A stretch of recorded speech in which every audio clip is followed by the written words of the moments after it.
Capability and not by your disability. ഇതാണ് എനിക്ക് ഞങ്ങളെല്ലാവരെയും കുറിച്ച് പറയാനുള്ളത്. എനിക്ക് കൺസ്ട്രക്ഷൻ ആയിരുന്നു, റോഡിൻ്റെ കോൺട്രാക്ട് വർക്ക് ആയിരുന്നു. അപ്പോൾ ആ വർക്ക് സൈറ്റിൽ വെച്ചൊരു അപകടം സംഭവിച്ചതാണ്. പിന്നെ ഞാൻ തന്നെ ബോധം തെളിഞ്ഞ് വന്ന് സന്ധ്യയായ സമയത്ത് ഇങ്ങനെ ചെറുതായിട്ട് ഒച്ചയിട്ട് കഴിഞ്ഞപ്പോൾ ആൾക്കാർ കണ്ട്. സംഭവിച്ചത് കാർ ഒരു വളവിൽ നിന്ന് താഴെ പോയി. റേഞ്ചിലെ വളവുകൾ അറിയാലോ, ഒരു വളയും താഴെ പോയി. Spinal cord injury. നമുക്ക് തുടങ്ങിയേക്കാം എന്ന് പറഞ്ഞാൽ എടുത്താണ് നമ്മൾ ഇത്രയും കാര്യങ്ങൾ ചെയ്തത്.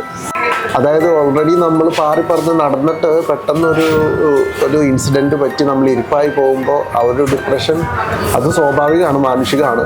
ആളുകൾ കാണുമ്പോൾ നമ്മളോടൊരു കൂടുതലൊരു ഇവർ ഇത്രയൊക്കെ അവസ്ഥയിലായിട്ട് ഇവരതൊക്കെ ചെയ്യുന്നുണ്ടെന്നുള്ള ഒരു ബോധ്യം മറ്റുള്ളവർക്ക് വരുന്നുള്ളതാണ്.